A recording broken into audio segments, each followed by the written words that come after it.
Hi, everyone. Judge Andrew Napolitano here for Judging Freedom. Today is Thursday, September 18th, 2025. Professor John Mearsheimer is here on, you ready for this? Is American democracy in danger of collapsing? But first, this. We all know how devastating war is. Lives lost, communities destroyed. But war can also threaten your financial freedom. That's where America's heading, our growing involvement in global conflicts. It means more spending, more debt, and a weaker dollar. That's a direct hit to your wallet. So here are three things to keep your eyes on: exploding debt, declining dollar, rising prices of gold and silver. These things are already happening. Goldman Sachs predicts gold could hit $4,500 an ounce by 2026. Why? Because central banks and smart investors are buying gold hand over fist. They know what's coming and they're hedging against it. Currency collapse, inflation, and market volatility. Gold has been a trusted store of value for thousands of years, and today we need that protection more than ever. Call Lear Capital now at 800-511-4620 or visit LearJudgeNap.com. No one is going to protect your wealth for you. You need to do it yourself, and now is the time. Professor Mearsheimer, welcome here, my dear friend. Always a pleasure. You're as reliable as the dawn. You're always there when we need you. Thank you very much. What has been the international reaction to the U.S.-supported Israeli attack on an American ally, Qatar? Well, I think it's beginning to bite in the Middle East. I think the most important development is that the Saudis and the Pakistanis have just announced a security pact. As we all know, the Saudis have always depended very heavily on the United States for their security. And before October 7th, we were hoping to fashion an Abraham Accord with Saudi Arabia. It would really tie Saudi Arabia's security to the United States and to Israel in a profound way. But October 7th and what's happened since that has fundamentally changed that situation. The Saudis do not trust us hardly at all. And after the attack on Qatar and the fact that we supported the Israelis and apparently gave them the green light, the Saudis are looking elsewhere for their security. And as I said, what has happened is that they have reached a security agreement with the Pakistanis. And in fact, that security agreement says that an attack on one is considered an attack on both. And you want to remember that Pakistan has nuclear weapons. So the game is really beginning to play out in ways that are not favorable to the United States, for sure. Why would Netanyahu go on international television before Charlie Kirk's killer had even been caught and deny that the Israelis had anything to do with his death? Is their reputation that bad? Well, actually, that he had to do that? The answer is yes, but I would note to you that Max Blumenthal, who has done yeoman-like work breaking that story, actually put out a tweet today that showed that Netanyahu has just issued another statement where he talks about the fact that Israel and Charlie Kirk were the best of friends, and that Israel had absolutely nothing to do with Charlie Kirk's death. Now, the question you ask is, why is this the case? And the answer is, there are three big events in recent American history where people believe there was a conspiracy involved, and that conspiracy involved Israel. One is the assassination of JFK. Two is what happened at 9/11 or on 9/11. And three is the Charlie Kirk killing. This is a huge problem for the Israelis. I'm not saying that the Israelis were involved in any three of those events, but there are a lot of people who believe that the Israelis were involved in Kennedy's assassination, what happened on 9/11. And by the way, I would note that Tucker Carlson is doing a 5-part series. It's due to come out reasonably soon on what happened on 9/11, and he will make the argument that the Israelis were involved. And then, of course, there's the Charlie Kirk business, and all sorts of people think, and this is in keeping with Max Blumenthal's superb reporting, that the Israelis were involved in what happened to Charlie Kirk. So what's happening here is Netanyahu is scrambling, and he's scrambling to go to great lengths to distance Israel from what happened on with regard to Charlie Kirk. And by the way, Bill Ackman, who is a mainstream supporter of Israel and was putting pressure on Charlie Kirk as well, has gone to great lengths to put out a tweet that says he had nothing but the highest respect for Charlie Kirk and had a very positive meeting with him, and so forth and so on. So both the lobby, or Israel's supporters in the United States, and Netanyahu are scrambling to avoid blame for this event. Max Blumenthal did a rather extraordinary piece here on this show right after having spent a few hours on the phone with sources whom he described as a person who was at the meeting with Ackman and Charlie, and a person in the White House. And Max has come to the conclusion that Ackman's people offered Charlie a tremendous amount of money. It's been reported not by Max but by others to be upwards of $150 million if he would begin to say things favorable about Netanyahu, and Charlie refused. That's when Ackman and company invited him to Ackman's home on Long Island, and they began some sort of coercive pressure on him, and he refused that.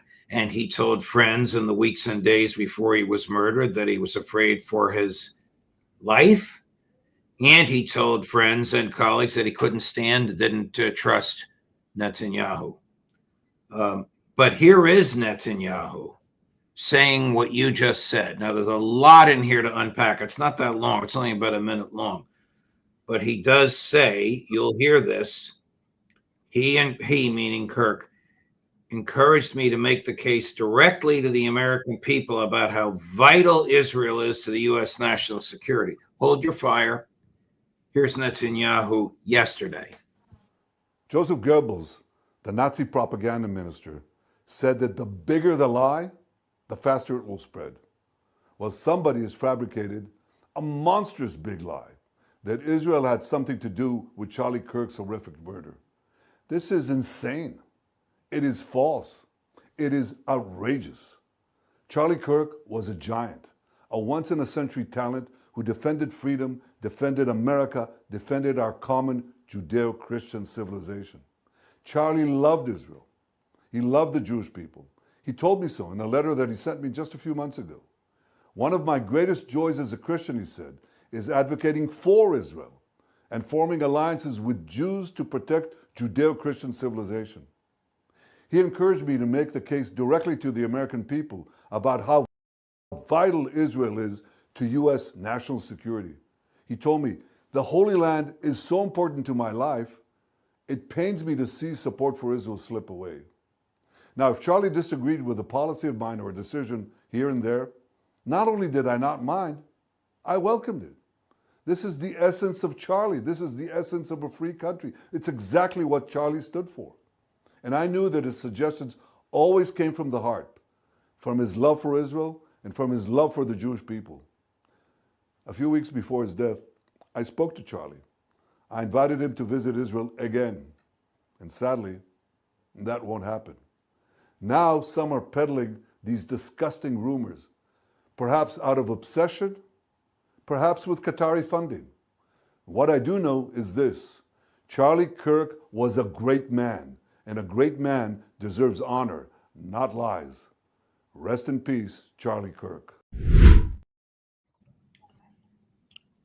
Well, he references a letter that Kirk sent to him. Of course, he won't read the second part of the letter in which Kirk denounced what was happening in Gaza. But this sentence, he encouraged me to make the case directly to the American people about how vital Israel is to U.S. national security.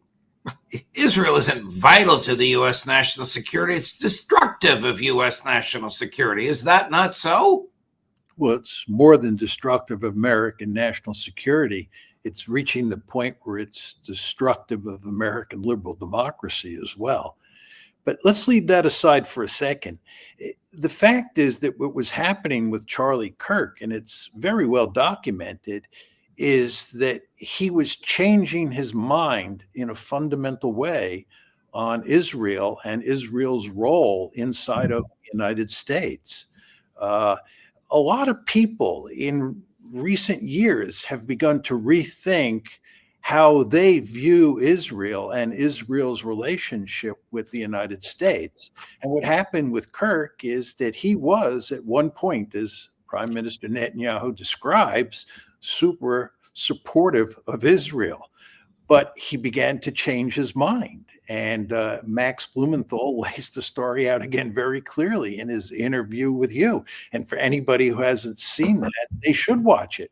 And by the way, Tucker Carlson has put out a video where he talks about his lengthy discussions with Charlie Kirk that basically tell the same story that Max tells. So it's quite clear that what was going on here is that Kirk had flipped on Israel and on Israel's relationship with the United States. So in a very important way, what's going on here is that Netanyahu is not telling the truth. Yes, what else is new? Yeah, that's right. But the problem is, I mean, there are two problems here. First of all, everybody, not everybody, but almost everybody believes that Netanyahu lies all the time. That's true in Israel as well as in the United States. So when he says he's telling the truth and others are lying, it's not an argument that's going to sell very well. The other problem that he faces, and the Israelis face more generally, is they run around the world assassinating people on a daily basis. It's really quite stunning. So when someone like Charlie Kirk gets assassinated or someone like JFK gets assassinated, it doesn't take much for people with creative minds to link Israel to those assassinations. Now, I'm not saying for 1 second that that's true, but in a world like the one that we live in, where it's very hard to tell what the truth is, and most people think the government, and we're talking about the American government, lies to us, it's very easy for conspiracy theories to fester. And again, as I said, when you think about assassinations, the first country that comes to mind is Israel. And that's the problem that Netanyahu faces here. Here's Charlie Kirk, 24 hours after the meeting with Bill Ackman, with my friend and former colleague, Megyn Kelly. Chris, cut number 12. Megan, you're hitting on something very potent and important. The people that are attacking me are in a hyper-paranoid state because they're at war, and war tends to make things black and white, and you're a hammer looking for a nail. I have less ability sometimes online to criticize the Israeli government without backlash than actual Israelis do. Personality types like you, myself, and Tucker, the more that you guys privately and publicly call our character into question, when the hostile reaction is that now Megan and Charlie are enemies, right? Boy, I'll tell you, like you're not gonna, I wouldn't say lose, but you will weaken and just basically deflate two of your strongest advocates if that continues. He's obviously talking about the people he had spent the day before with at Mr. Ackman's home in Long Island, New York. Couple of other questions, Professor Mearsheimer. How dangerous and dumb was it of Donald Trump to impose a 50% tariff on India? Colonel McGregor argues it further pushes the center of economic gravity from the west to the east. I'm not going to disagree with him at all. I think Colonel McGregor is right on the money. I find it hard to believe that Trump did that. I would imagine most of his advisors thought it was remarkably foolish. We want to be allies with the Indians. Over the past 25 years, relations between the United States and India have improved greatly. And in fact, President Trump, in his first term in office, did a great deal of good work to improve those relations. And early in the second administration, it looked like he was going to continue that. But then all of a sudden, he decided that because India was importing all this Russian oil, that he was going to sanction the Indians and put 50% tariffs on them. And what does he end up doing? It doesn't work, first of all. The Indians continue to import Russian oil. In fact, there's evidence they're going to import more Russian oil. And furthermore, he drives the Russians and the Indians closer together, and he drives the Indians into the arms of the Chinese as well. This is, remarkably foolish. This is the problem with a president violating the Constitution and imposing a tax on his own. If Congress had done this, there theoretically would have been a great debate, and all areas of pros and cons would have been explored. But the president is taken from Congress. Congress is supine. Maybe the courts will correct this. I expect that they will. He's taken away the power to tax. A tariff is a tax. If you read the Constitution, the very first power in Article 1 given to Congress is the power to tax. And that power doesn't belong in the judicial branch, and it doesn't belong in the executive branch, but yet he's done it. Of course, I agree with you, but let me put it in an even broader context. What's going on here is that there are just hardly any guardrails, any checks and balances on Trump. In almost every realm, he's free to do whatever he wants. And the Constitution was set up in a way that was designed to protect against that, because the founding fathers understood, as you and I and most Americans understand, no one person is invincible. People make mistakes. They do stupid things. And the reason that you have checks and balances is so that the person at the top, or the people at the top, are limited in what they can do by themselves. Now, there are obviously circumstances where the president has to take over. He is the ultimate decider, as George W. Bush said after 9/11.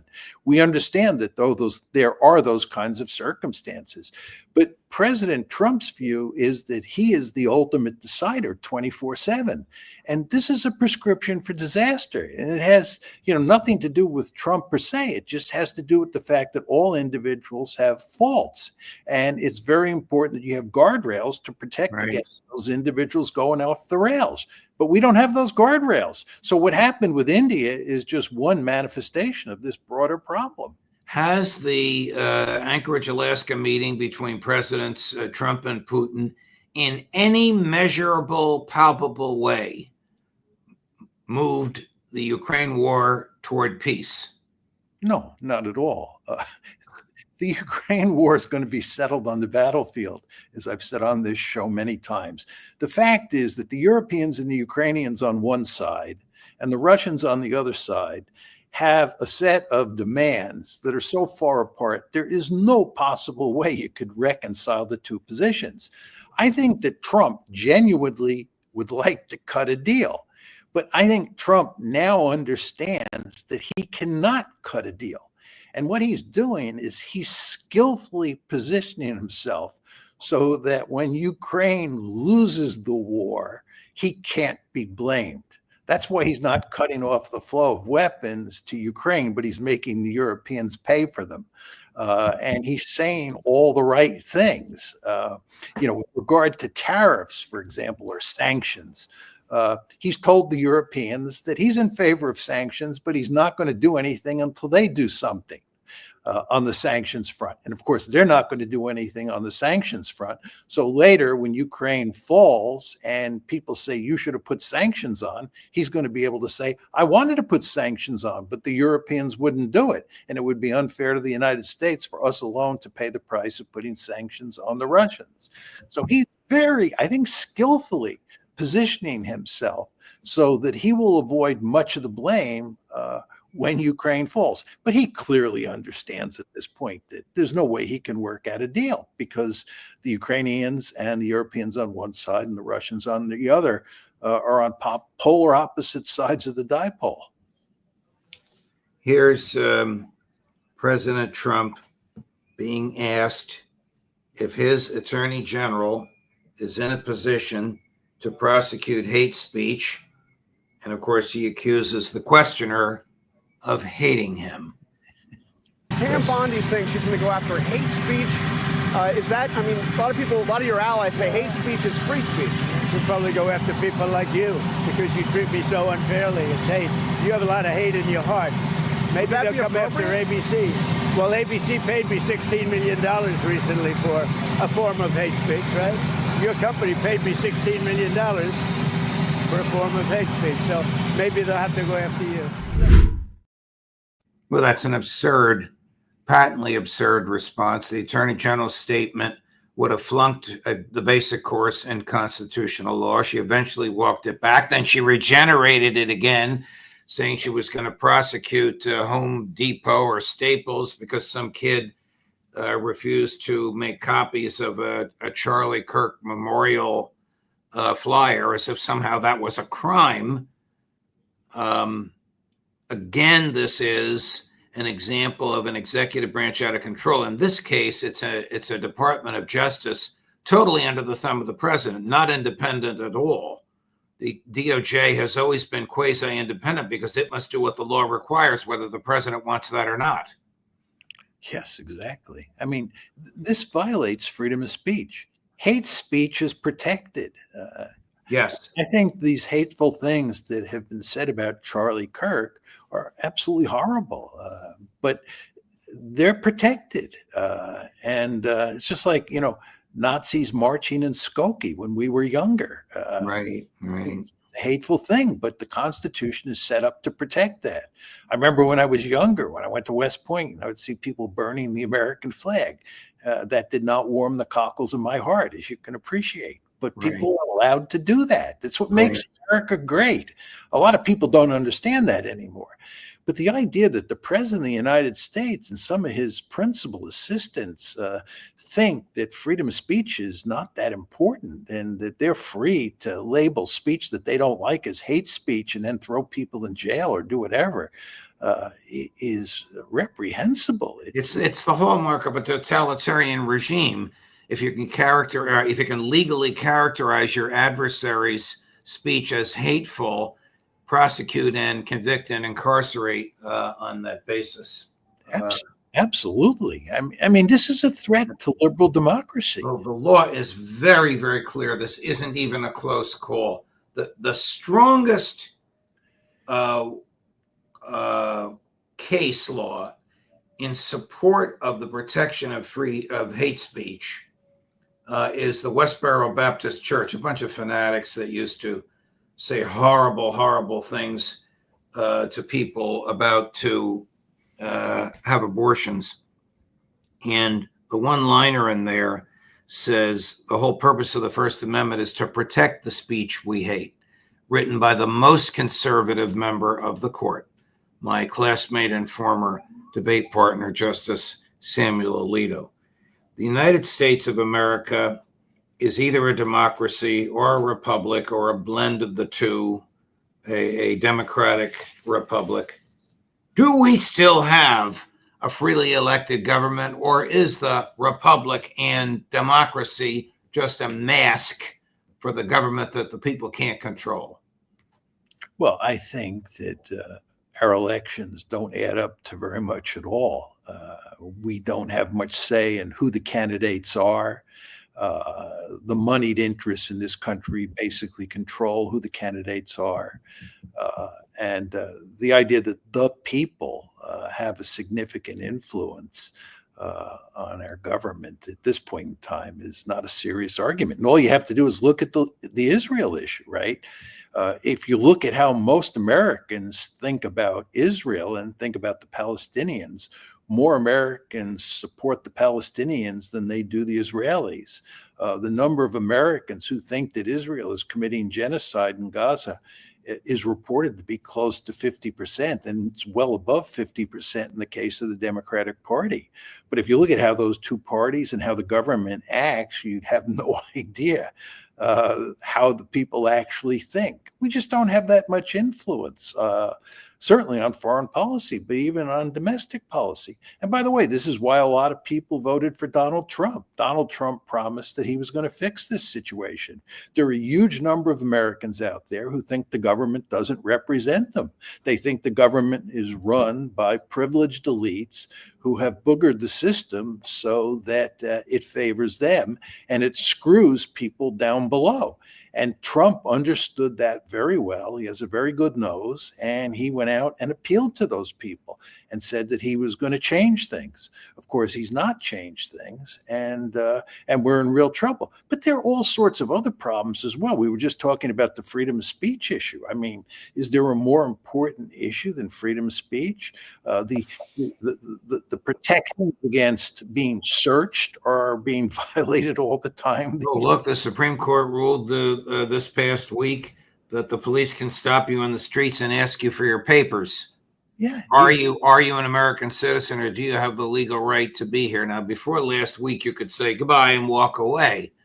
Today, you have to respond to that. If that's not a direct, blatant failure on the part of the court to be consistent in its Fourth Amendment jurisprudence, I don't know what is. I agree with you completely. And in other words, we could go down a long list of. Oh, yes, we could.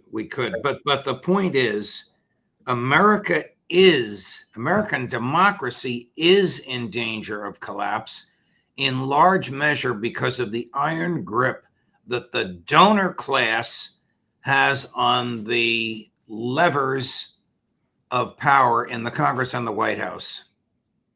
I agree with that. I mean, all you have to do is look at what's happening with regard to universities, right?